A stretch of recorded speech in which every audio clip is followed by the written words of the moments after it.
Bonjour, bonjour, j'espère que vous allez bien. Bienvenue dans ce live du lundi 15 juillet. J'espère que, en tout cas, vous avez toutes et tous passé un très très bon week-end et que vous êtes prêtes et prêts pour une nouvelle semaine de bouddhisme. Cette semaine, du coup, on va continuer le sutra de l'entrée dans la dimension absolue. Comme je disais, on a encore quelques amis de bien de Sudana qu'on va pouvoir étudier. On va ensuite, mercredi, attaquer un nouveau sutra. On va attaquer le sutra des contemplations, qui est un des trois sutra de la Terre pure. Donc là, ça va être assez intéressant aussi. Il y a pas mal de choses à discuter sur le sutra des contemplations. C'est pas forcément celui qu'on va considérer comme étant le plus important dans le Jodo Shinshu si on devait faire une classification des sutras, mais il n'empêche qu'il y a vraiment pas mal d'éléments qui sont importants dans ce sutra-là et ce sutra a eu aussi une très très grande, un très très gros impact, notamment sur le bouddhisme en Chine. Donc voilà, c'est important d'en parler. Donc on commencera ce sutra-là. Je sais pas trop combien de sessions on aura besoin pour le faire. Je pense pas non plus. Clairement pas autant que le Grand Sutra parce qu'il est plus court, mais bon, quelques sessions quand même. On va clairement pas le faire en one shot comme on a fait le petit sutra la semaine dernière, ça c'est sûr. Salut Inoshishi. Et du coup, vendredi, comme d'hab, on va continuer le Theravada avec la deuxième session sur les questions de Milinda. Donc voilà, je potasserai un petit peu le bouquin avant à nouveau, parce que les questions de Milinda, c'est un petit peu plus tendu que d'autres d'autres choses qu'on étudie. C'est un petit peu plus chaud. Donc voilà pour cette petite intro de la semaine. Et donc comme d'habitude, je disais aujourd'hui, on continue le sutra de l'entrée dans la dimension absolue. Je vous ai sélectionné un nouvel ami de bien de Sudana qui s'appelle le moine Bonne Vue. Voilà, il a des bons yeux. Il a des bons yeux. C'est un moine, comme son nom l'indique. On a vu beaucoup de laïcs. Et là, cette fois-ci, on voit le moine Bonne Vue. La prochaine fois, on verra peut-être même aussi une nonne qui s'appelle la nonne pareil au lion qui s'étire. Voilà, assez stylé comme nom. Donc moine et probablement nonne la semaine prochaine. Voilà. Salut Amandine. Et Pauline qui dit qu'il faut de l'organisation pour suivre les visualisations du sutra des visualisations. Ouais, c'est ça, le sutra des visualisations, le sutra des contemplations. Pour la contemplation, il faut déjà attendre un coucher de soleil. Ouais, non, c'est ça. C'est assez, mais c'est intéressant parce que ça apporte une autre approche du bouddhisme de la terre pure. Il y a des éléments historiques, c'est présenté sous la forme d'une histoire, donc il y a des éléments intéressants avec les personnages qui sont dans cette histoire-là. Il y a l'impact qu'il a pu avoir sur le bouddhisme en Chine. Plein de petites choses comme ça qui sont intéressantes à discuter et qui se répercutent ensuite dans notamment les enseignements de Shinran, qu'on aura l'occasion de rediscuter. Donc j'aborderai tout ça au fur et à mesure qu'on étudiera le Sutra des Contemplations. Donc aujourd'hui, je vais vous parler du moine de Bonne Vue, la moine Bonne Vue. Hop, voilà. Le moine Bonne Vue, qui était là, posé tranquillou sur un oni, en slip. Le oni, pas le moine, bien sûr, le oni en slip. Alors, c'est assez marrant parce que c'est pas forcément ultra. Aussi, il y a peut-être des éléments de description qui font un peu penser à ça, mais effectivement, c'est assez drôle. On voit vraiment, il soumet un peu tous les démons de par son attitude. Il y a Sudana qui est à bord en disant waouh, vous vous faites porter par un gros Oni. Et ce qui va être intéressant avec le moine Bonne Vue, c'est à nouveau son interprétation et sa gestion du temps, qui est assez typique de ce qu'on retrouve dans ces sutras de l'ornementation fleurie dont fait partie le sutra de l'entrée dans la dimension absolue.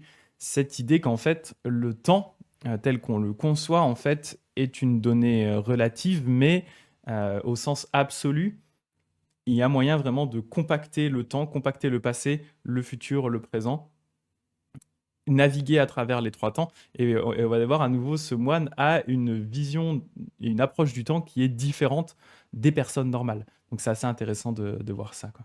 Et Dagdeg qui dit, ouais, il faut surtout des capacités de visualisation de fou pour suivre les visualisations du sutra. Exactement. Et ça qui va être intéressant, c'est que pour le sutra des contemplations, j'en reviens vite fait, c'est qu'effectivement, on a dans les deux autres sutras beaucoup plus parlé du côté Nembutsu. On n'est pas rentré du tout dans des aspects de méditation, de choses comme ça. Le sutra des contemplations, comme son nom l'indique, est orienté sur une méthode de contemplation de la terre pure. Et donc, on aura l'occasion de discuter les pour et les contre de ce type de méthode, comment ça a été perçu à travers l'histoire. On va voir de quoi faire. On va voir de quoi discuter.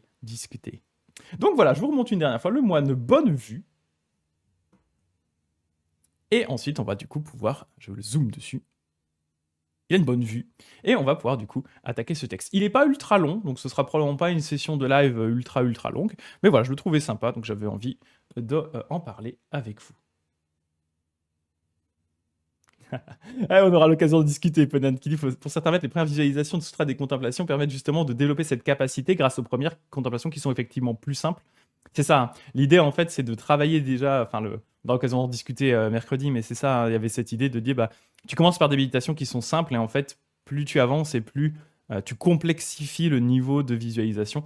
Mais oui, on aura l'occasion d'en parler. Puis je pense, Éponine, toi qui es dans une branche chinoise, c'est des choses qui doivent quand même ressortir un peu plus que dans les branches japonaises, où du coup, dans les branches japonaises, ben, le Sutra des contemplations est un peu passé d'une certaine façon à la trappe, en partie, en tout cas la partie méditation, contemplation du Sutra des contemplations, la partie contemplation des Sutras des contemplations a été mis un petit peu sous le tapis. Euh, mais ça va être, ça va être sympa à discuter. Alors, hop, je vous mets au format lecture. Tac, tac, tac. Je vais essayer de m'installer correctement. Ah, c'est dommage, hein. J'espère que les prochains sutras que je ferai, je trouverai toujours des PDF. C'est quand même beaucoup plus confortable et pour vous et pour moi. Parce que là, surtout quand c'est un sutra qui est aussi gros que ça, qui prend une place de fou. Donc, on parle ici du moine Bonne Vue. Le jeune Sudana réfléchit à la profondeur des stations et des pratiques des bodhisattvas. Il réfléchit à la profondeur des vérités réalisées par les bodhisattvas. Il réfléchit à la profondeur des lieux où accèdent les bodhisattvas. Il réfléchit à la profondeur de la sagesse subtile des êtres. Il réfléchit à la profondeur du point d'appui des mondes vulgaires sur les représentations.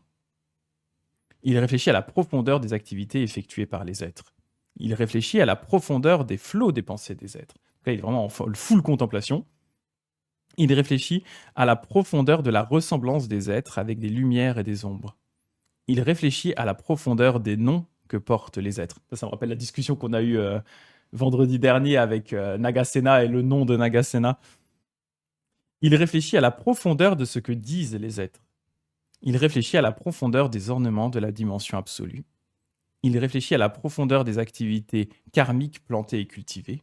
Et il réfléchit à la profondeur des ornements karmiques embellissant le monde ordinaire. Donc là, il se balade et il est en mode full réflexion sur les êtres, la profondeur des activités des bodhisattvas, mais aussi la profondeur des différents êtres, hein, leur façon de penser, leur nom, ce que sont les êtres. Donc là, il est en mode full réflexion, hein, comme d'habitude. De Sudana, en général, il profite de son voyage entre ses différents amis de bien pour réfléchir à ce que les amis de bien d'avant lui ont dit.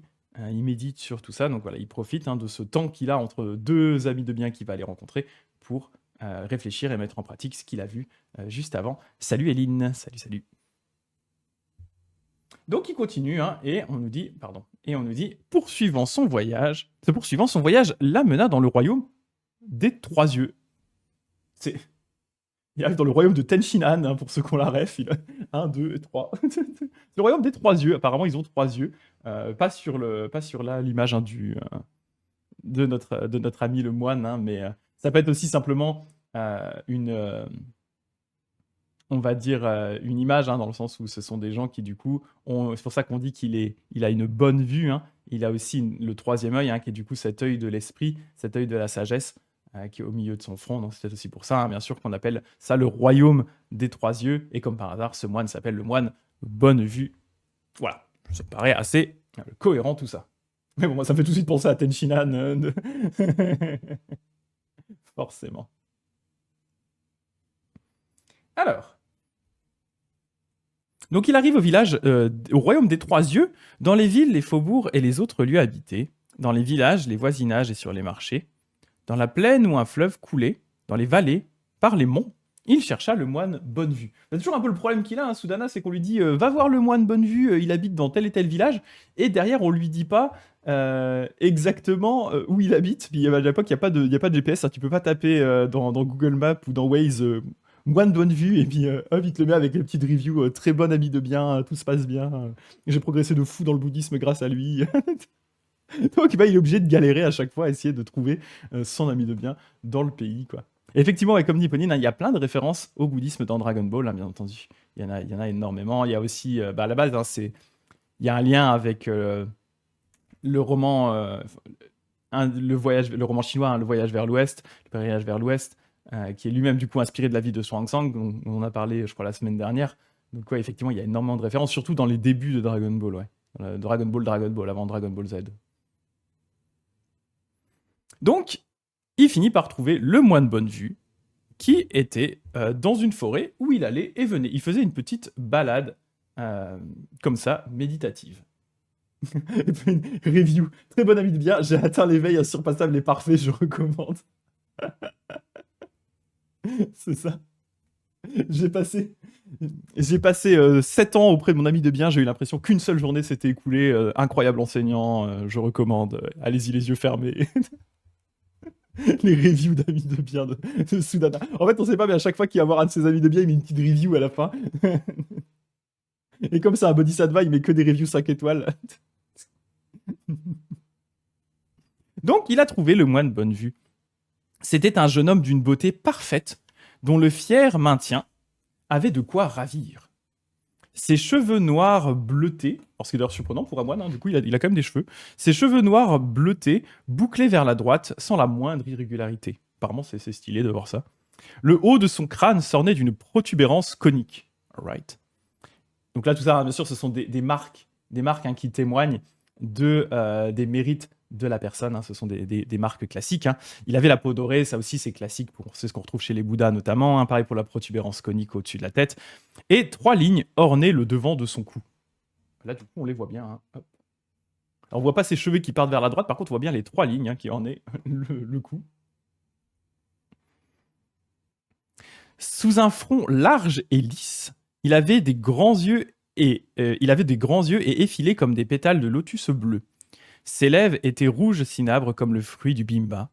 Sa poitrine était marquée d'un nœud de gloire. Alors apparemment pour les... Ah pardon, je suis plus en lecture. Apparemment pour les Chinois, cette histoire de nœud de gloire, en fait, c'est le symbole justement de la Svastika, hein, qu'il aurait ici sur la poitrine, et qu'on voit souvent, hein, sur les statues de Bouddha, hein, ce symbole ici, qui est à nouveau une des marques du Bouddha. D'ailleurs, il y a toujours eu cette embrouille au point ils ont fini par le changer. Je regarde juste ce qu'ils disent, hein, mais c'est ça effectivement. Je sais pas si vous connaissez cette anecdote, hein. Initialement, c'est ce symbole, hein, qui est un symbole bouddhiste, hein, qui est très utilisé avant qu'il soit détourné et puis qu'il acquiert bien sûr cette très mauvaise réputation suite à l'Allemagne, hein, nazie. Mais à la base, c'est effectivement un symbole bouddhiste. Et au Japon, en fait, c'est le symbole qu'ils utilisaient pour marquer les temples, et notamment sur Google Maps. Ce qui fait que, en fait, il y avait des svatiskas partout sur les maps, hein, notamment à Kyoto, vous en aviez absolument partout. Et il y a plein de touristes qui n'avaient pas forcément de culture par rapport à ça, qui n'étaient pas éduqués par rapport à ça, qui ne comprenaient pas, qui trouvaient ça vraiment horrible d'avoir ce symbole partout sur Kyoto. Alors, il faut imaginer Kyoto avec tous les temples qu'il y a, c'était la fête là-dessus, quoi. Et donc, les gens ont un peu critiqué ça, et ils ont fini en fait par changer ce symbole pour mettre un nouveau symbole qui serait entre guillemets moins tendancieux. Alors c'est un petit peu dommage, hein, parce que à la base, hein, c'est un symbole bouddhiste, mais voilà, trop chiant de devoir expliquer pourquoi il y a ce symbole sur mes statues de Bouddha à chaque fois. Voilà, en fait c'est ça le truc. Et du coup, t'imagines la chose sur Google Maps avec tous les touristes qui lancent Google Maps et qui envoient partout sur la map de Kyoto. Ou sur toutes les maps. Alors à Kyoto, c'est la fiesta, quoi. Les mecs, ils se disent, putain, moi je suis arrivé à Naziland et tout, c'est quoi ce bazar? Mais non, et voilà, il faut réhabiliter, c'est ça, il faut réhabiliter la Svastika, c'est le bon tour, ouais, c'est ça. Adolphe, il faut qu'il se calme avec ça. Et puis c'est un symbole qui était déjà là avant. Mais voilà, c'est pour la petite anecdote. Mais du coup, c'est intéressant de voir qu'à Kyoto, ils en ont eu tellement marre, entre guillemets, et puis les Japonais aiment pas faire de vagues, qu'ils ont fini par le changer au profit d'un autre symbole. Comme ça, les gens se posent moins de questions là-dessus, quoi. Donc lui, il avait ça, comme les Bouddhas, hein, les statues de Bouddha, il avait ce symbole au niveau de son torse.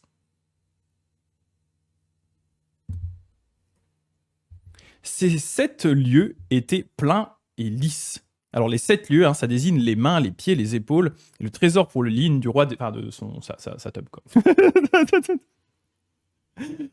Il avait des bras longs et fins, et entre ses doigts scintillait une membrane subtile. Ça me fait toujours marrer, cette idée que les descriptions de Bouddha, ils sont censés avoir les doigts un petit peu palmés, un peu comme des canards, quoi. Voilà, c'est clair. Là, dès qu'il dit après, tu peux te dire qu'il y aurait un malaise s'il y avait autant de bouquins nazis à Kyoto. Bah oui, non, mais c'est clair, c'est clair. Les gens, ils devaient bien comprendre que. Puis une fois que t'en as vu un, t'as compris que c'était un temple. Mais salut Elix, JLX. Mais oui, du coup, effectivement, tu comprends pourquoi les gens se posaient la question à Kyoto. Et puis voilà, je pense qu'à un moment, ils en ont eu marre de devoir expliquer que ça génère des problèmes. Donc hop, allez, on change le symbole, quoi. Oui, c'est le Bouddha à quoi quack. Quack, quack. Donc voilà, ça me fait toujours rire. Alors les descriptions, il y a d'ailleurs un gag comme ça dans le manga Jésus et Bouddha, qui est un très très bon manga humoristique hein, sur Jésus et Bouddha qui en ont marre de... Enfin, ils en ont marre. Ils ont bossé, ça fait plus de 2000 ans chacun qui bosse, ils veulent se prendre des vacances et ils décident de partir ensemble, prendre des vacances à Tokyo. Et donc ils se louent un tout petit appart, un studio globalement, ils se louent un studio à Tokyo et bah, ils décident de vivre une petite vie de Tokyoïte tranquille en essayant de pas trop faire de vagues, pas se faire remarquer. Et puis voilà, il y a plein du coup de quiproquos, il y a leurs disciples respectifs qui vont les voir et tout. C'est très humoristique, c'est très sympa. Il y a pas mal de petits enseignements sur la religion au fur et à mesure, mais c'est vraiment un manga et humoristique et très bon enfant. Et pourquoi je parlais de ça déjà Ah oui, dans ce manga-là, il y a un gag justement à un moment sur la description de Bouddha, où en fait il le dessine en disant mais si on devait représenter Bouddha tel qu'il est censé être vraiment par rapport aux descriptions qu'on donne, par rapport à la longueur de ses bras, les doigts palmés, la protubérance crânienne, la svastika, les roues sous les pieds et tout, il serait horrible. Il serait horrible au niveau de la présentation. Donc à un moment, l'auteur le dessine comme ça. Il fait, mais c'est pas possible, on dirait un monstre. Donc voilà, il y a un petit gag comme ça, et c'est vrai, parce que vraiment, les descriptions, il est censé avoir les bras ultra longs, enfin, c'est un petit peu bizarre, hein. C'est un petit peu bizarre, la représentation, quoi. Et c'est pour ça que dans la statuaire, elles sont quand même un petit peu simplifiées, bien sûr.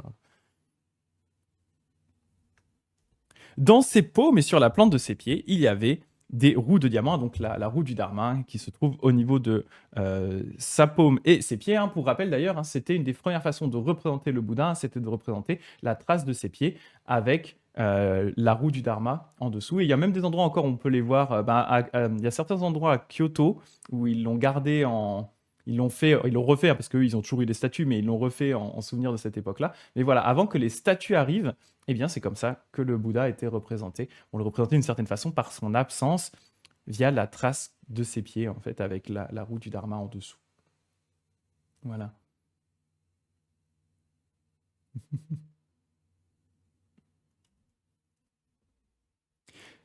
Son corps particulièrement merveilleux évoquait celui d'un dieu des pures demeures. Dressé comme un bagnon, il était tout droit, il portait toutes les marques majeures et mineures. Donc là, on en a vu un certain nombre justement de ces marques.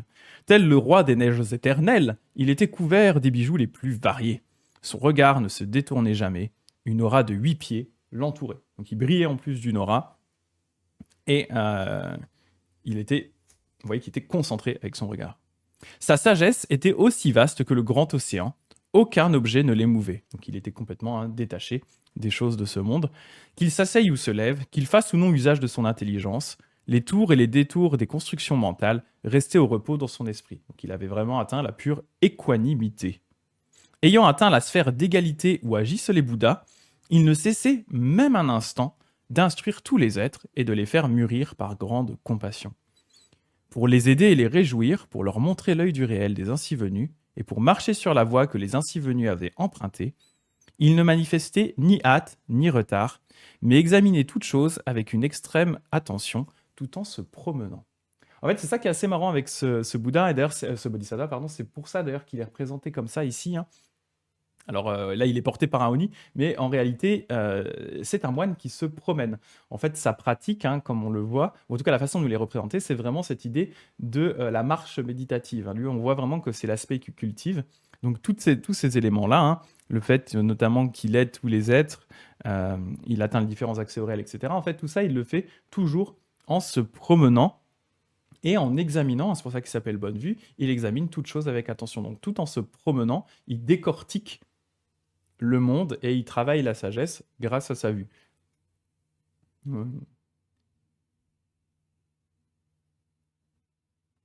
Sans nombre, les dieux et les nagas, les yaksas, les gandharvas, les asuras, les garudas, les kinnaras, les mahoragas, les sakras, les brahmas, les protecteurs des mondes, les êtres humains et non humains l'entouraient de toutes parts.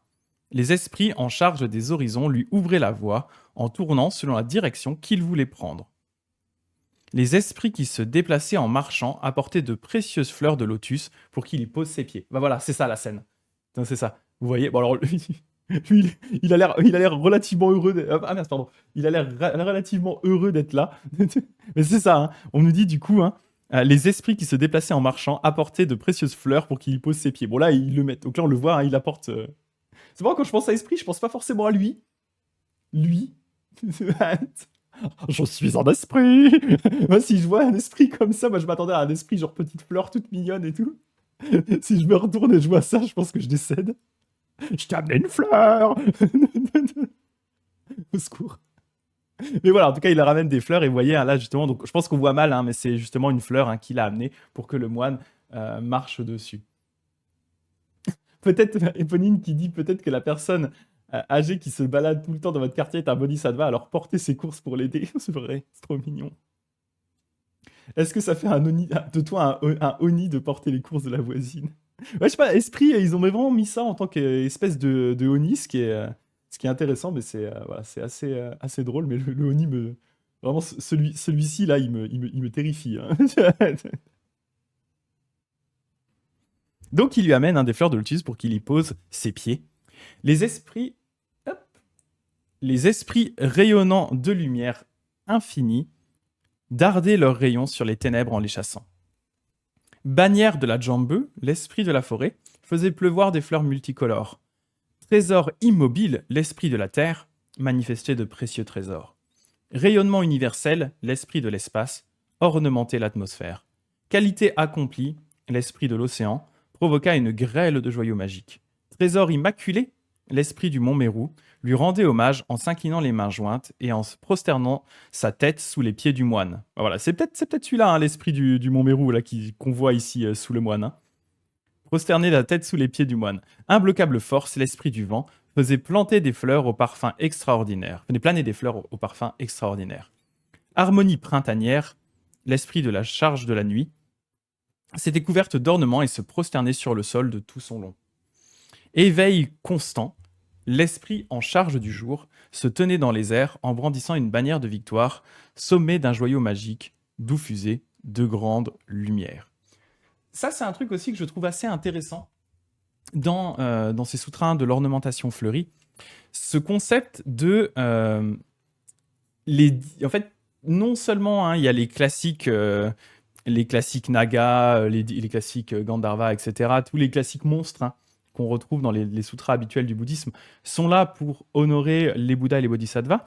Mais dans le sutra de l'ornementation fleurie, on parle aussi beaucoup des différents esprits, des arbres, de la nature, de la terre, du vent, de l'océan, etc., qui eux-mêmes rendent hommage aux Bouddhas et aux Bodhisattvas. Et là, je trouve que ça témoigne pas mal du côté un peu de cette idée de la dimension absolue, mais cette idée qu'en fait, il n'y a pas un espace dans le monde et l'univers dans lequel les enseignements du Bouddha ne sont pas présents, dans lequel les bodhisattvas ne pratiquent pas. Dans tous les éléments de l'univers, les bodhisattvas pratiquent.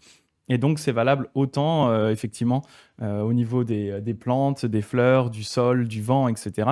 Tous ces esprits, ou d'une certaine façon, on les personnifie, hein, en tant qu'esprits, eux-mêmes rendent hommage au Bouddha et au Bodhisattva. Dans certains même des textes, hein, de l'ornementation fleurie, ils sont eux-mêmes des Bouddhas et des Bodhisattvas, hein, qui pratiquent. Et donc, il y a cette idée que vraiment on est entouré en permanence de Bouddhas et de Bodhisattvas qui œuvrent pour le bien des êtres. Et donc, une façon de le montrer, hein, c'est de personnifier aussi les éléments de la nature. Donc, voilà, je trouve ça assez intéressant, cette idée de inclure également une forme d'animisme, d'une certaine façon, hein, ces esprits de la nature, mais qui sont eux-mêmes des bodhisattvas ou des protecteurs du bouddhisme, et qui sont, du coup présents pour aider tous les êtres, les bouddhas et les bodhisattvas. Éveil constant. Éveil constant, il en est à son 15e café. Je suis avec toi, éveil constant, t'inquiète. Le éveil constant, le caféinomane. Je peux pas dormir. J'ai pas le droit de dormir. Mon nom, c'est éveil constant. Chaud. Éponine qui, ça me dérange pas d'être un Oni.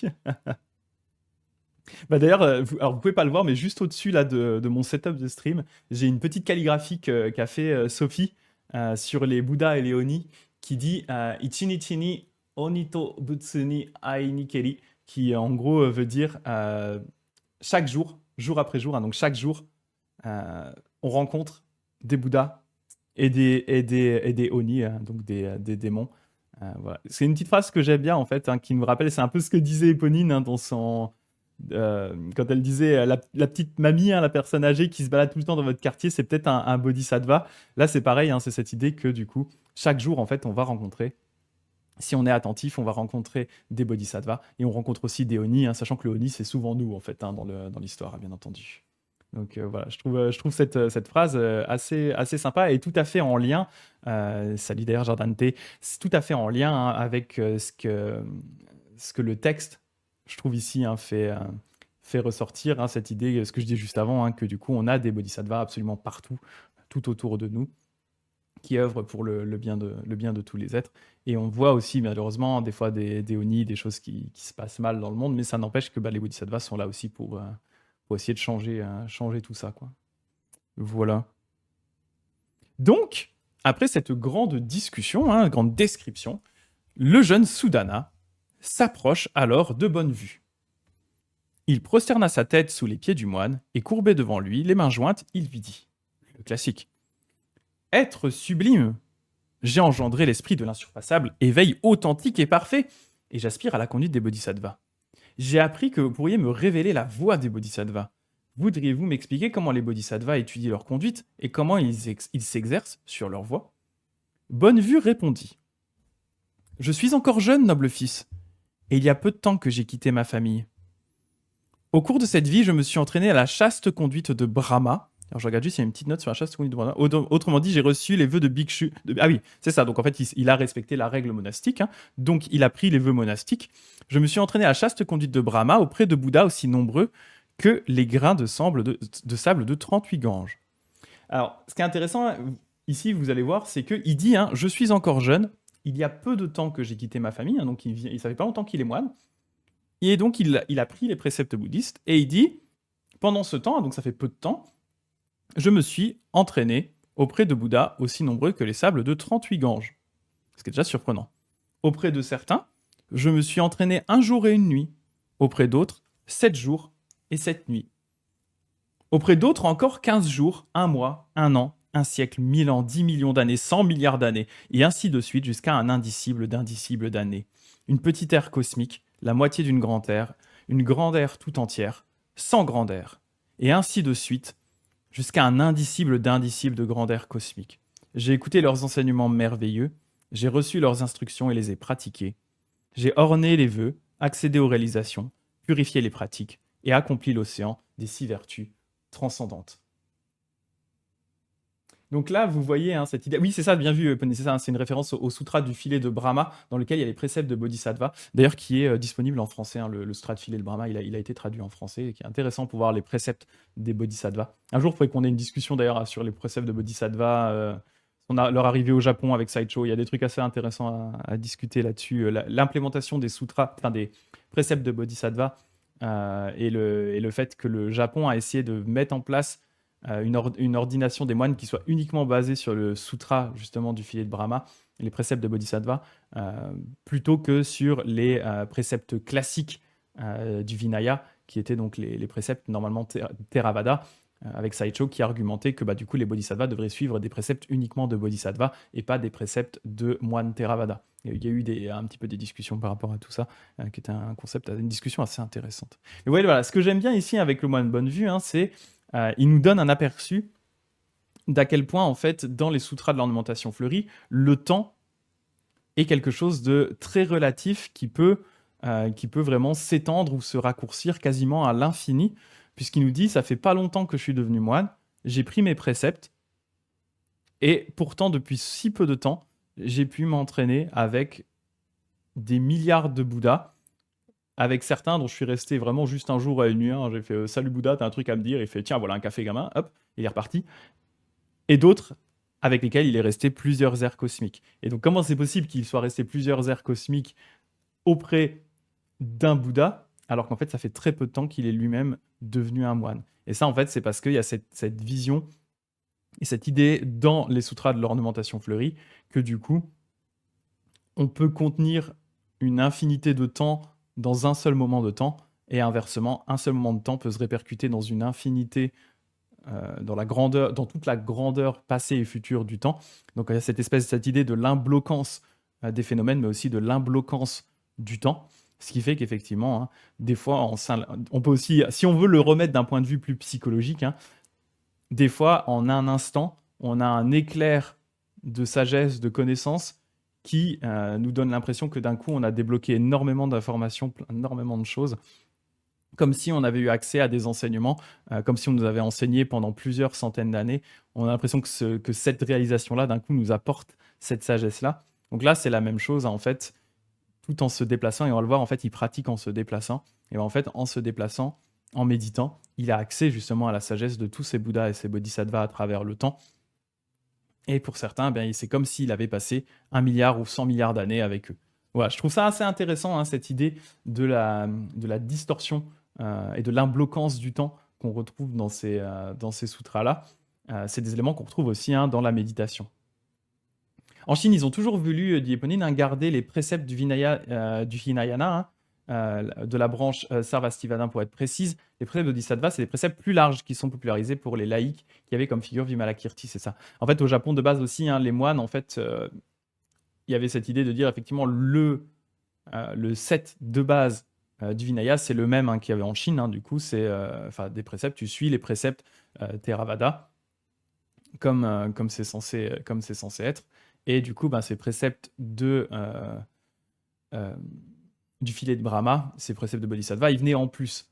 Mais ça ne déchargeait pas les moines de suivre les préceptes des vraiment classiques.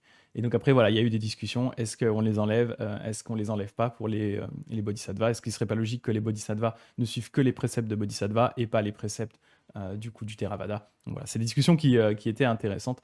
Tout en sachant qu'il y a toujours cette histoire assez marrante, hein, que les préceptes au Japon, ça a toujours été un peu compliqué. Je sais pas, c'est assez bizarre, hein. On a l'impression que quand on imagine les Japonais modernes, on imagine vraiment très à cheval sur les règles et tout. Mais en fait, à l'époque médiévale, ils avaient un mal fou à garder les préceptes. Ça partait dans tous les sens. Et voilà, et on le voit du coup avec des branches, hein, comme le Jodo Shinshu, où finalement les préceptes, on les fait, oui, bon, les préceptes, quoi. Voilà, quoi.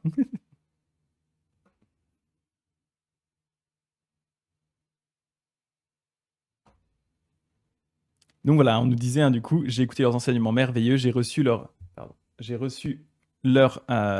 instructions, je les ai pratiquées, j'ai orné les vœux, accédé aux réalisations, purifié les pratiques et accompli l'océan des 6 vertus transcendantes. J'ai vu ces Bouddhas atteindre l'éveil et expliquer le réel, chacun séparément et sans la moindre confusion. Maintenir leur legs spirituel et ainsi de suite, jusqu'à je les ai vus accéder au nirvana complet. Cette idée, hein, d'imbloquance, on la voit ici, hein, c'est que non seulement il a eu l'occasion d'apprendre auprès de tous ces Bouddhas-là dans ce très très court laps de temps qui en réalité s'est multiplié ou démultiplié à quasiment à l'infini, mais tout ça sans qu'il y ait de confusion, sans qu'il y ait de mélange, vraiment comme s'il avait suivi les enseignements de ces Bouddhas les uns après les autres.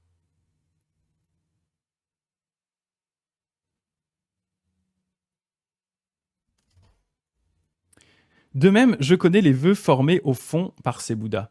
Je sais comment est orné et purifier tous les royaumes de Bouddha grâce au pouvoir des recueillements et des vœux, purifier et cultiver toutes les activités des bodhisattvas grâce au pouvoir d'entrer en recueillement dans toutes les pratiques, et purifier les vertus transcendantes de tous les Bouddhas grâce au pouvoir d'évasion du véhicule de Samanta Bhadra. Donc comment est-ce qu'on s'échappe du cycle des naissances et des morts?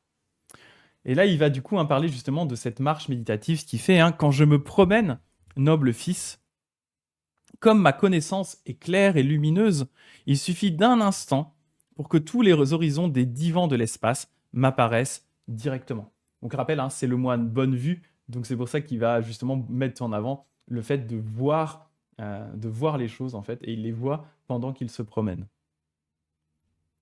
Comme j'ai déjà parcouru un indicible d'indicible d'univers, il suffit d'un instant pour que tous les mondes m'apparaissent directement.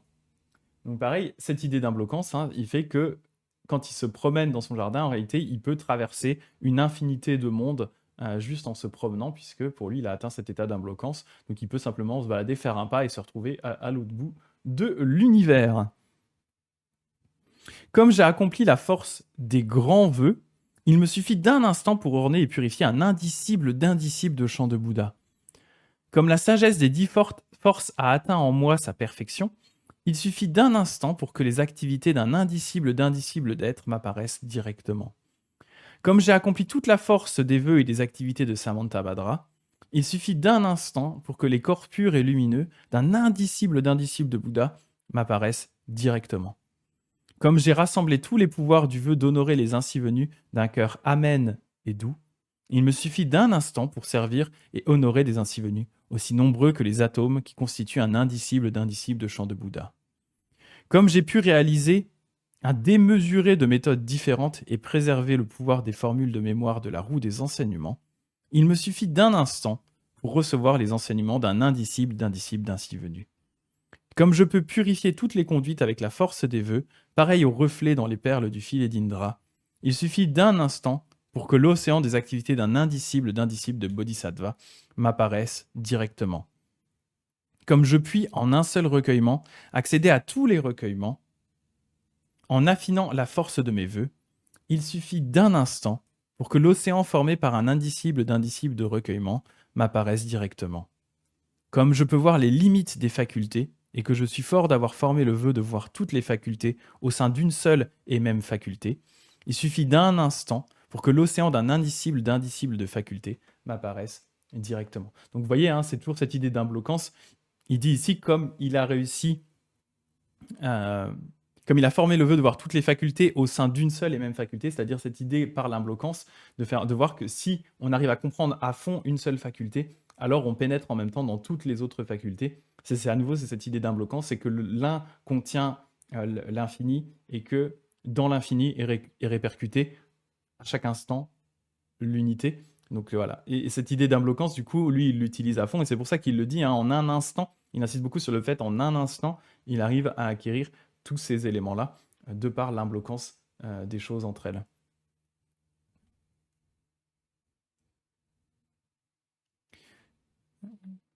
Comme je peux faire tourner la roue des enseignements lors de tous les temps et fort d'avoir formé le vœu que si le domaine des êtres s'épuise, la roue des enseignements ne s'épuise pas, donc c'est que même s'il n'y a plus d'êtres, on continue à enseigner, il me suffit d'un instant pour percevoir directement des époques aussi nombreuses que les atomes qui constituent un indisciple de chant de Bouddha. Et comme je suis fort d'avoir formé le vœu de pouvoir connaître la luminosité des 3 moments du temps, tels qu'ils sont immanents à tous les mondes, donc là il en parle vraiment directement, hein, il suffit d'un instant pour qu'un indisciple d'océan des 3 moments du temps m'apparaisse directement. Donc là, c'est 3 moments, hein, pour rappel, hein, c'est simplement le passé, le présent et le futur. Donc lui, il dit, hein, il suffit d'un instant pour qu'une infinité de passé, de présent et de futur lui apparaissent directement. Or, pour ma part, noble fils, je ne connais que cette méthode de libération des bodhisattvas, dite de la lampe obéissante. Lampe obéissante. Ils disent ici en petite note, cette méthode permet aux bodhisattvas de suivre les pratiques en suscitant la sagesse différenciatrice à partir de la sagesse toute illuminante de l'ainsi venu pour instruire les êtres et les faire mûrir jusqu'à l'éveil sans que cela ne s'interrompe jamais. Les bodhisattvas grands êtres sont comparables à des lampes de diamant. Ils ont véritablement repris naissance dans la famille des ainsi venus, en accomplissant parfaitement la faculté de vivre sans plus jamais mourir.